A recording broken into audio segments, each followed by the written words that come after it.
Jangan terlalu banyak omon-omon. Sekarang aksi, aksi, aksi. Ini salah nih. Hasil studi banding ke luar negeri.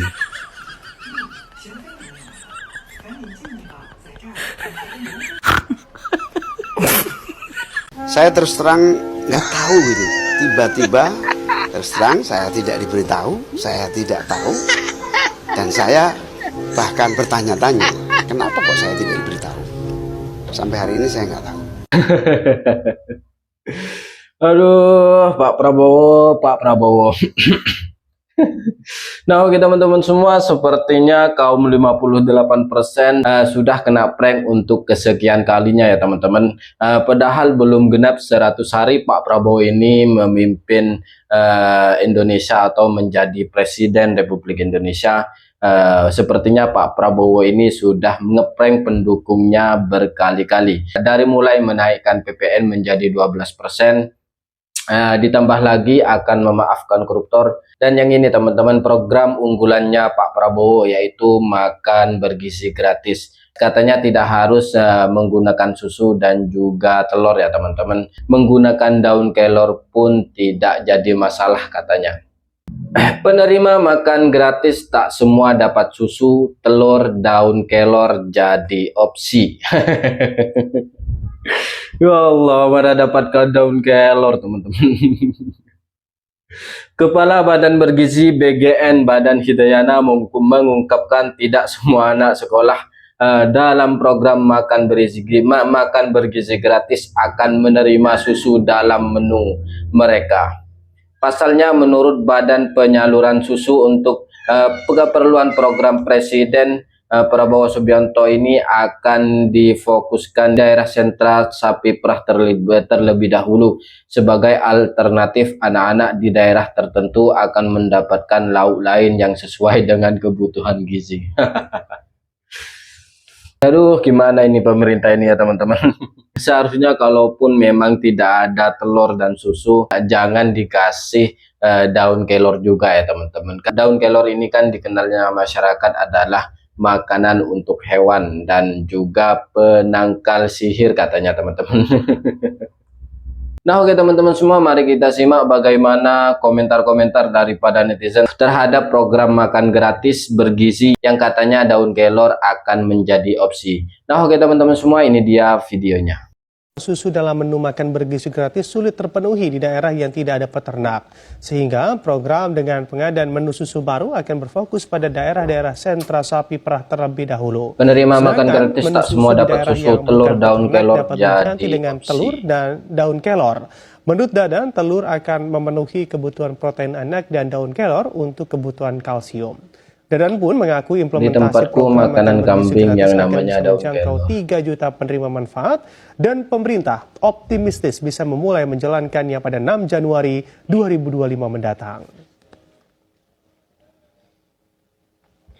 Penerima makan gratis tak semua dapat susu, telur, daun kelor jadi opsi. Ini ide apa? Makan siang gratis dikasih daun kelor.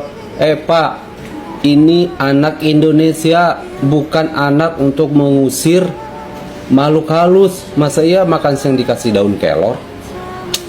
Kalau caranya begini, nggak usah Pak dikasih makan siang gratis kalau menunya daun kelor. Tanpa dikasih makan siang gratis pun rakyat Indonesia sudah terbiasa makan dedaunan.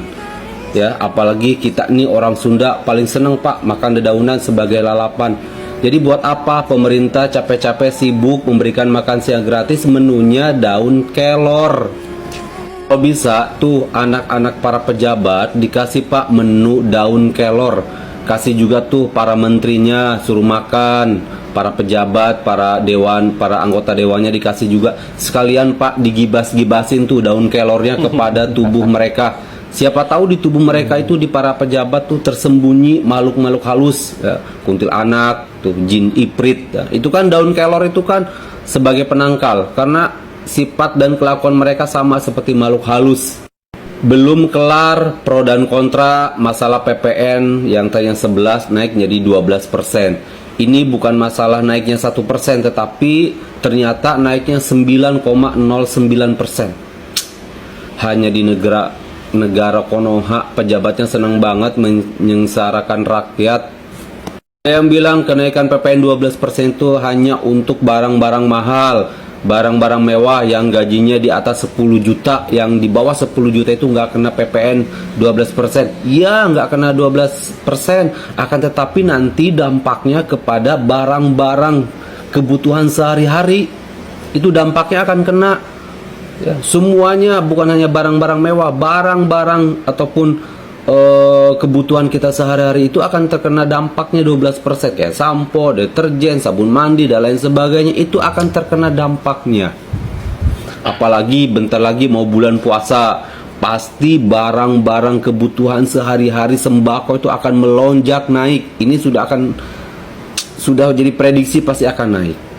Di negara lain pejabatnya mensejahterakan rakyat, akan tetapi hanya di Konoha rakyatnya mensejahterakan pejabat. Salam akal sehat.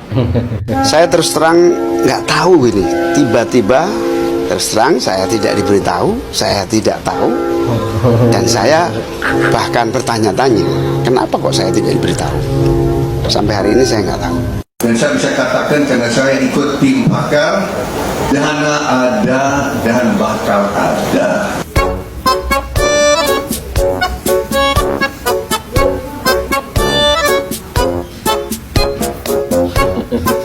Sudah wajib telur dan kelor jadi alternatif menu makan. Gua pikir kemarin susu ikan udah jadi alternatif paling terakhir. Soalnya banyak banget di brand buzzer. Tapi tahunnya diganti lagi sama telur dan kelor. Ini beda lagi dong. Apa? Susu telur ya? Susu hasil ekstraksi telur. Ya gitu. Susu kelor juga bagus, banyak gizinya ya kan. Padahal salah satu penyebab PPN naik itu untuk membiayai program ini. Tapi tahunnya masih dikorting-korting, masih dicari yang paling murah ya kan, yang paling gampang. Ini kan kacau kayak gini kan. Sekarang gue jadi paham kenapa buzzer sering bilang anak abah sakit hati, anak abah sakit hati. Ternyata yang sakit hati beneran itu mereka nih, dikibulin, programnya banyak bohongnya, PPN naik, upah rendah. Gimana buzzer? Bahagia nggak? Joget dulu lah, oke gas. Tahu nggak sih program makan gratis sekolah nggak semuanya dapet susu? Ya bener banget, ternyata program makan gratis sekolah bakal diganti telur sama daun kelor untuk daerah yang susah dapet susu.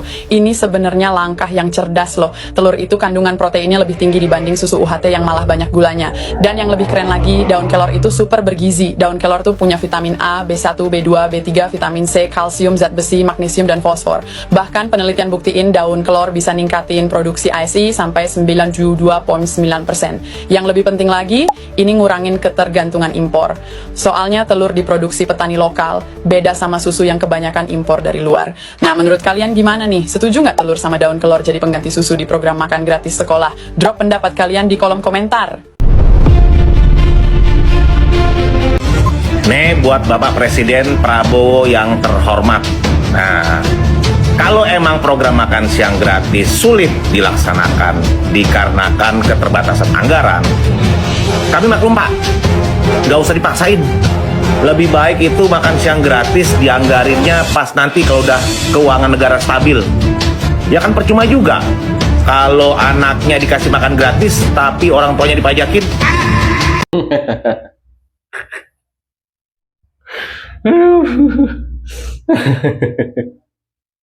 Betul juga ya teman-teman. Apa gunanya anaknya dikasih makan gratis kalau orang tuanya dipajakin sebegitu besarnya? Anaknya dikasih makan siang gratis tapi orang tuanya dicekik melalui pajak yang dinaikkan teman-teman. Lagian untuk Pak Prabowo ini kalau misal memang tidak mampu untuk membiayai makan bergizi gratis, mending tidak usah Pak Prabowo. Daripada menambah hutang negara, lebih baik tidak usah dipaksain. Kalau memang ada anggarannya untuk makan siang gratis ya tidak masalah dilanjutkan, tapi kalau bisa untuk menu-menunya jangan diubah-ubah terus, karena kalau dilihat-lihat program makan gratis ini sepertinya selalu diubah-ubah ya teman-teman. Dari yang awalnya waktu musim-musim kampanye ada ayam, terus susu, terus telur katanya teman-teman. Terus setelah dilantik menjadi presiden, diganti lagi anggarannya menjadi 10.000 dengan susu dan telur katanya. Dan sekarang sudah mau dijalankan program makan gratis ini malah menjadi telur dan daun kelor katanya. Dan kalau memang anggarannya untuk makan siang gratis ini tidak ada, lebih baik tidak usah dilanjutkan dan tidak usah dipaksakan, biar tidak menambah beban utang untuk negara kita tercinta. Nah oke teman-teman semua,